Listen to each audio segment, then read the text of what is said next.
Alright guys, we're going to do a little unboxing of the front shocks of the Fox 2.0 Performance Series. These are for a 0 to 1.5 inch lift.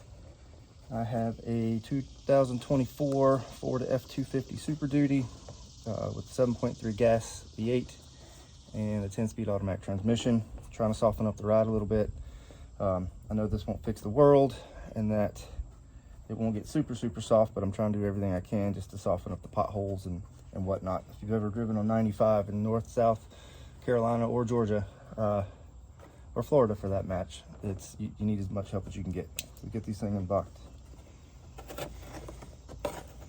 These are item number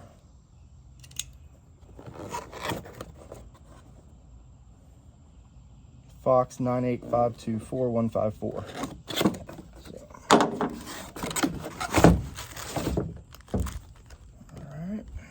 Installation instructions in there.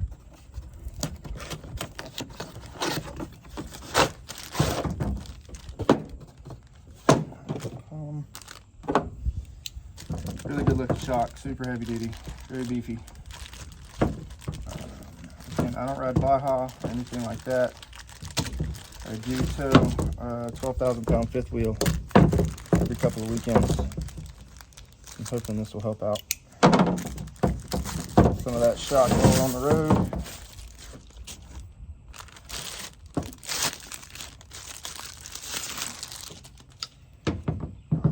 Alright, cut these straps off and see how far they go. I've heard not to take the straps off, but I don't really see a way that's going to work, so I'm doing it anyway.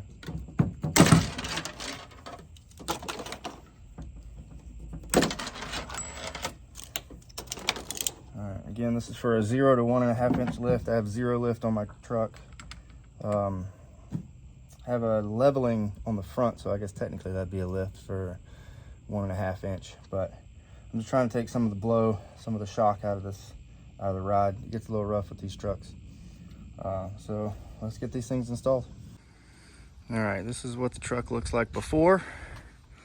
Again, I'm not expecting anything to really change on the outside. I'm gonna end up changing all 4 shocks. All right, here are the tools you're gonna need. I'm filming this after I actually installed it. That way I can make sure that any last minute things I needed would be addressed. So starting from the left, I used 2 3/8 drive ratchets, an 18 shallow, a 19 deep well, and a 21 deep well, a 19 open-ended wrench, a 1/4 inch Allen wrench for the stud of the front shock, some vice grips to hold the stock shocks still, taking the nut off, an electric ratchet, pry bar, and then for the jack part to help me lift the shock in place, which will make sense later, my stock jack from the truck with the adapter, a 1/4 inch adapter that fits into the end here, and a 42mm socket to guide it up. So there you go, that's all the tools needed for this job. All right, here's the front shock. I think to make it easy on yourself, if you don't have a lift, the best way to do it is to crank the truck up and turn the wheel completely to the right for the driver's side. What we'll be doing is taking this nut off the top. You may need to put a wrench on this part if you can't hold it by hand. Some of them may be looser than others. These shocks have been removed before for an earlier attempt at a lift kit that did not work out, so I may not have to do that. The bottom mount is just a bolt with a retaining nut that doesn't need a wrench. It's got a tab right there that holds it in place. So the way to do this is to get the very top as loose as possible, not completely all the way out. Get it where you can take it off the rest of the way with your fingers. Then pull that bolt out, and then you'll be able to get the bolt out and finish taking the nut off, and it should drop right out. I'll see how much of this I can get on video. All right, this is a 21 millimeter nut, and it is coming off pretty easily by hand. As I say that, it stops, so hold on 1 second. Try not to bump the camera while I do this. Some people can use a again, we're gonna do this by hand, see if it works out, and if not, we'll go get some vice grips or something. All right, we'll hold this still. Get this nut off. Again, it's 21 millimeter.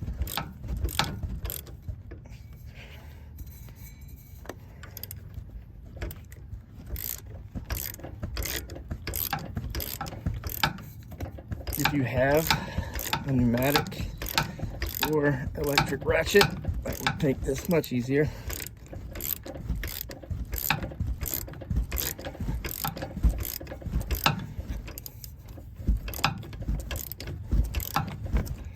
Let's see how much we got left. Oh, we got a lot left. Okay, so I'm gonna get a wrench to match this right here. Hold on 1 second. All right, I don't really have a wrench. I'm sure I do, but I don't want to go back and forth having to do this all the time, so I'm gonna use a pair of vice grips to hold this area.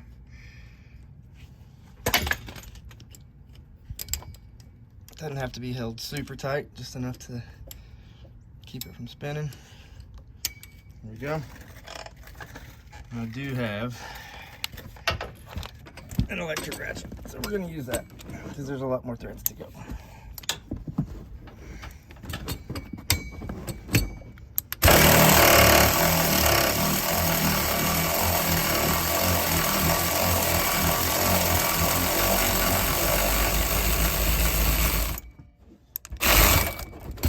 Made life so much easier.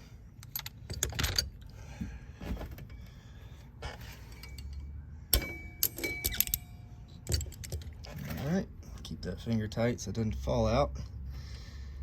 All right, now let's go to the bottom. This one I'm going to use electric ratchet as well, and it is an 18 millimeter.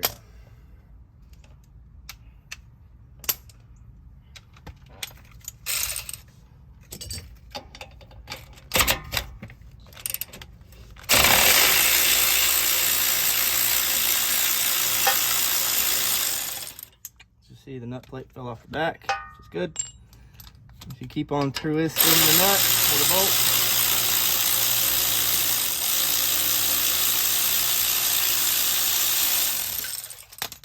that can save you from having to. Alright, I would recommend getting a pry bar and actually working that out. Hold on 1 second.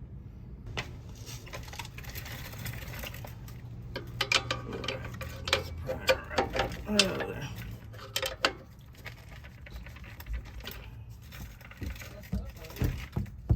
How we doing?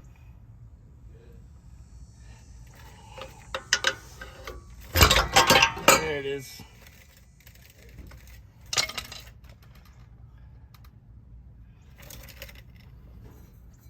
Finish taking this nut off at the top, it should fall right out. Alright.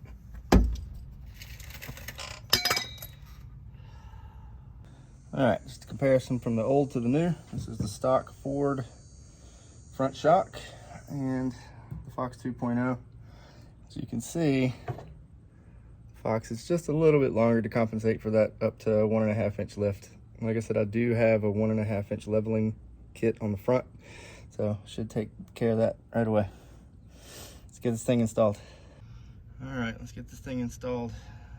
The Fox shock does not have a place for a wrench to go. There's an internal spot for an Allen wrench in the head of the bolt, so you'll either need a Holy ratchet, which some of you may know what that is, or what I'm going to do, which is an open-ended wrench, which is going to take quite a few twists and turns. So let's figure this out.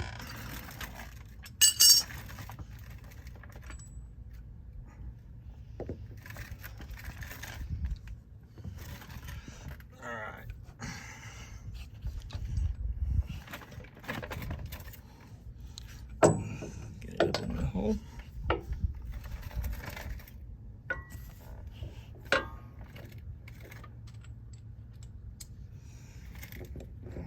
rubber bushing goes first.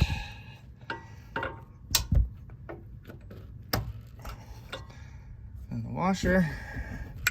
You want the two washers to cup the rubber bushings. So that'll make sense while you're doing it. Alright.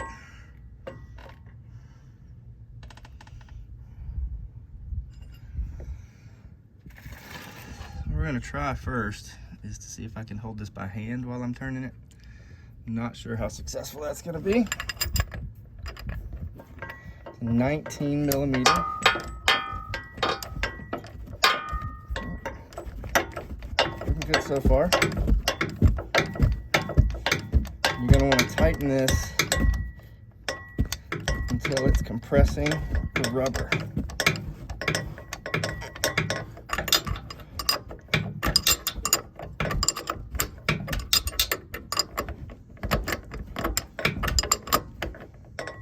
I would like the Fox label to be out. I'll leave that there. You don't want to go too super crazy tight with it.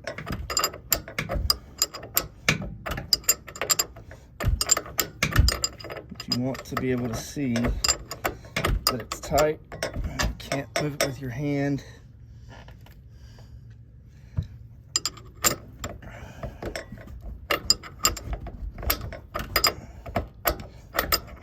you go. We're good on that.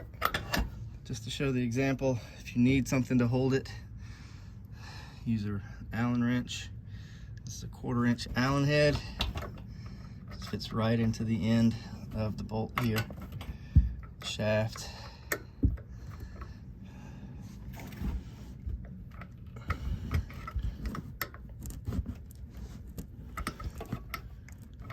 It's like that. You can hold that while you turn the nut with your wrench. Alright, now the bottom side. This is the fun part. Alright guys, this one's a little bit tougher than the back. So you can't really muscle it up in place. Some people probably can't, but I'm not one of those people. So what you can do, get a bottle jack, and I put a 42 millimeter socket on it just to hold it. Get it in the middle. You should be able to crank it up by hand. Might take a little bit, but should be able to hold it in the middle of the drive. If you have a taller floor jack, that would work much better than what I'm doing. But we work with what we got.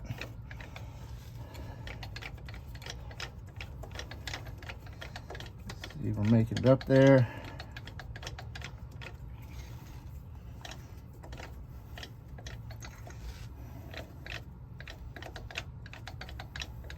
And this is my factory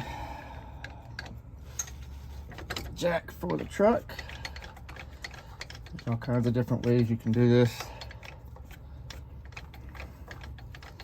I'm a big fan of work smarter, not harder. All right, in the spirit of working smarter, not harder, hold on.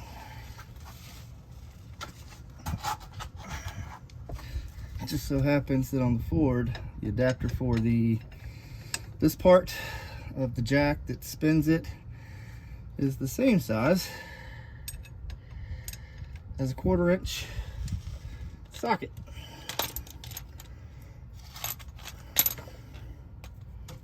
So if you have an electric ratchet like I do and an adapter, you can make your life much easier.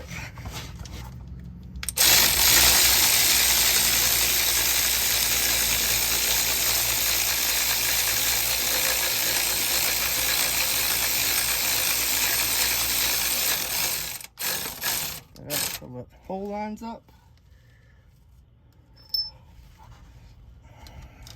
Put your bolt through. Might be a little bit too high.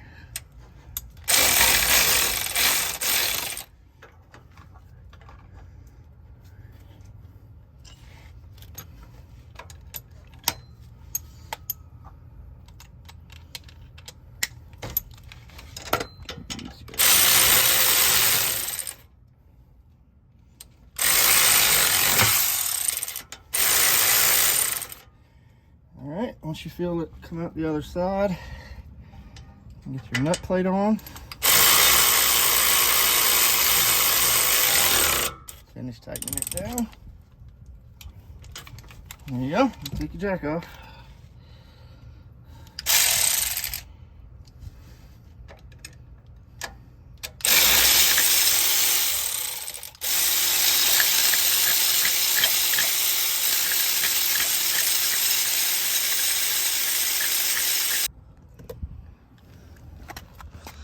All right, for those wondering what I just did with the jack, this is a standard bottle jack for a Ford. I'm sure a lot of other vehicles have the same situation. I used a 42mm socket to give it something to rest on so that the shock itself could rest in the drive end. This is the portion of the kit that lets everything turn. So once you put that in there, a 1/4" socket drive fits right in there. So you can use all kinds of tools to make that work. So you can turn it by hand, you can put something electric in it like I did.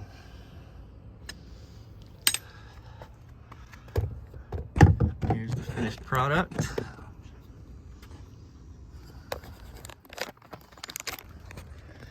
Here's the finished product for the front driver's side. And you will repeat that for passenger side. The only difference is you'll crank the truck up and turn the wheel to the left, I believe. Hold on. And here's the after of the passenger side. Again, only difference from the front is that you turn the wheel all the way to the left. Give yourself some room to work. All right, let's see how this thing rides.